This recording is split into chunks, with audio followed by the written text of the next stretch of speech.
In this episode, you'll get a breakdown of the quote, "The price of consciousness is you can't pretend anymore," and why awakening makes life harder before it makes it easier. Welcome to Energy Alignment for Entrepreneurs, the podcast helping entrepreneurs be free from anxiety, stress, and tension through balancing emotions and consciousness expansion. Here's 3 things you'll discover today. Number 1, why ignorance is easier than awareness, and why you can never go back. Number 2, how consciousness creates responsibility you didn't ask for but can't refuse. And number 3, the integration challenge, living awake in a world that's still asleep. Okay, let's hop in with the quote. The price of consciousness is that you can't pretend anymore. It's tough. I don't know how else to say it, but we all wear these masks, don't we? Especially when we're younger. In school, you don't even know who you really are at that point, unless you're maybe like hyper something, hyper conscious. Um, but I remember just always wondering, man, what's wrong with me? Like, are other people thinking like this? And I, first of all, being transparent with you, just a lot of sexual energy as a kid. But then when we make this more practical, it's like when you act and you suppress and you're putting on a play, but you don't know that you're supposed to be yourself. You don't know how to be yourself. You're scared to be who you truly are. You kind of don't think it's all right to share what you feel, or you don't know how to share what you're actually feeling. All those different, I know I just kind of ranted a bunch of different specifics at you, but the essence here is, man, we hide and we get filled with that cowardice until you get to a point where you just feel, wait, something's wrong here. I'm not doing something. And usually it's like you don't even know what you're doing wrong, because that's how deep the illusion of identity is. Like, yeah, you're raised as in you are your name from this family, and all that stuff is important and necessary, right? Like, the child is too pure as a kid, and I wouldn't say that it's like we need to trick children into taking this life so seriously. I think just adults in this day and age aren't fully awake just yet. So that's kind of the price that we are forcing onto our children through our own lack of work. But as humanity awakens and changes and kind of just learns about the nature of life itself, starts to see, oh, we're beings, not human doings nor human havings, then it's this shift into genuine alignment. And therefore, the children of the future won't have to pretend nearly as much as we had to pretend. But ultimately, we that's how timing works, right? And so really the price of consciousness is you can't pretend anymore. And what that means is your consciousness expands so that lying costs you more than pleasing others and fitting in. Where at the beginning, you would think that, oh, fitting in and pleasing others is way more important than like listening to myself, because who am I? But as you do work, you begin to realize, man, the world is not as it is, the world's as you are. So the quality of your life is in direct correlation to the quality of your consciousness. And therefore, you start to like see, oh, wait, when I listen to the truth, when I do not feed Satan, or in other words, thought, or in other words, darkness, illusion, um, lower emanations, fear, greed, jealousy, anger, lust. When you notice, you get super good at noticing the false. That leads you to the truth. Um, that's really like, it doesn't need to be a seeking of the truth. It needs to be a like, God, show me where I am weak. Show me where I lack courage. Show me what I am ignorant to. Help me to be grateful and not to take things for granted, right? And you micro zoom in on all of those details which create moods, energy, states of being, then it's almost like the engineering of consciousness itself, the web, the map of consciousness becomes clear for you. It's almost like, you ever have one of those books or those secret highlighters where you have to shine a light to see the highlighter? That's the nature of God. God wrote the book of truth on your heart, but this is why Christ talked about having eyes to see and ears to hear, right? Like every human has eyes and ears. So what the fuck was Christ saying? Well, he's saying, like, yeah, yeah, the message has always been within us. It's always been right in front of us. But the human, we get so lost in the human identity.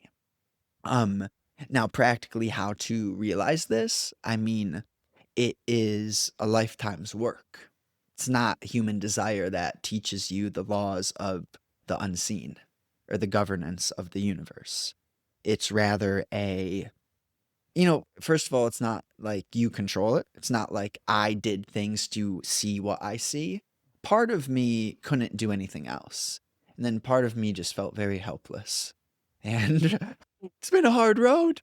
It's been a hard road.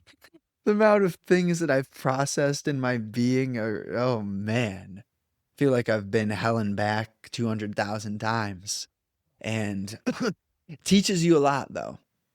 It teaches you a lot when you're just open and vulnerable with yourself. And now, practically, what would I say? Like listening to podcasts like this, having a meditation practice, working hard on your body, being outside, not doing drugs all the time.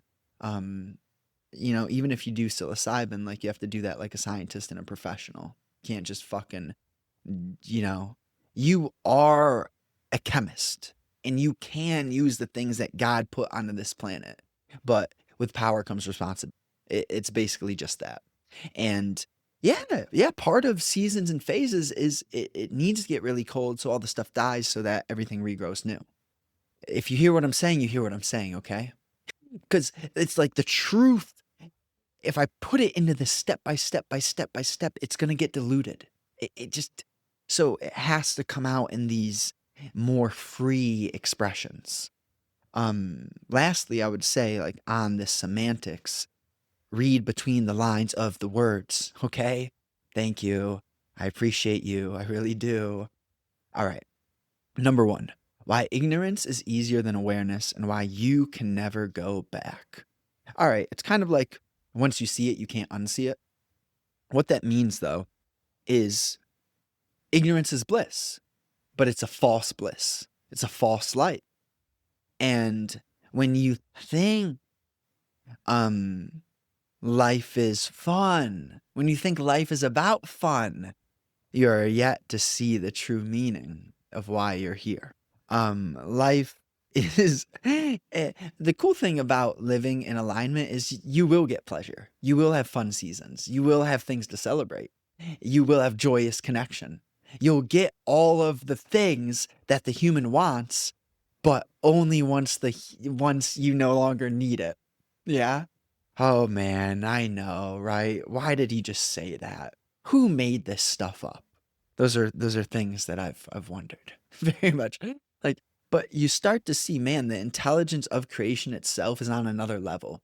Like this such a the nature of creation is very humorous.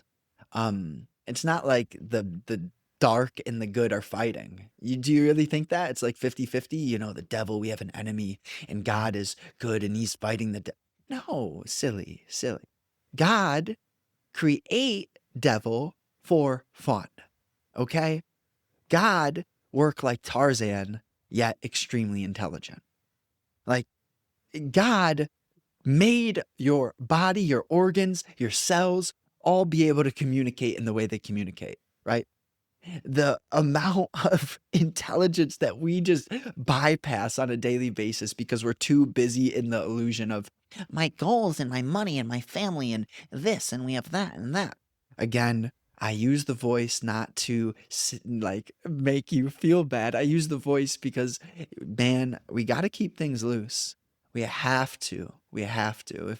If we are to create a real good future, it's because humans have awoken and they have a nonchalant play and a true love and freedom just thriving within their blood and bones. That's how we have a good future. And that's the I'm with someone to say, like, if you say it's only this way, you're fucking dumb, but that really is the secret.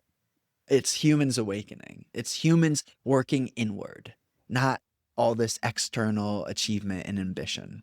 So, again, achievement, ambition, not bad. Just it's consciousness first, okay? Point number 2. How consciousness creates responsibility you didn't ask for but can't refuse. This is a great one. It's like what creates an amazing life is you honoring the cross that you were given. I don't care if you're too weak right now at this moment to bear the weight of your cross. That's a lie. That's just a thought. You're not too weak. It's a illusion that you're too weak. So don't entertain that bullshit, okay? Get super good, right? What did Christ say to his disciples? They were like saying some bullshit to him, and he goes, "Get behind me, Satan." To his disciple. Like, what? Yeah, because they were operating from an emanation where they're getting attached to Christ as a human and not seeing him as a vessel to channel. Mhm. And he says, I don't stand for that. Get away from me. Get behind me, Satan. Yeah, calls it by name. Um, this is the transformation. This is your responsibility. This is why you feel pain because you're being invited to higher levels of vibration. And the only way, the main way that that works is the human identity, the ego will not change without pain because that's, consciousness itself is formless. And to be in human form is special. It's something that, how do I put it? Like, you see how much work had to be done for consciousness to put itself into human form? So it wants the game to be deep and unpredictable. And imagine if you knew your own future right now. That would be disgusting. The reason I tell you all this is not so you can go and be like, oh, wow, I listened to a guy and he's talking about all this weird stuff. I tell you all this because it's going to help you make sense of the structures of reality. When you're asking why me, why this, you're gonna remember what I'm saying to you, and you're gonna choose something different. You're not going to let yourself entertain Satan. And you will notice the moment that this bullshit arises in you, and you will have the courage, the power, the strength, and the clarity to call it by name and to alchemize that which is moving through you because you are the creator, you are the main architect, you are the main character. I'm telling you that with certainty. You don't need to believe it, you need to realize it because it's the truth.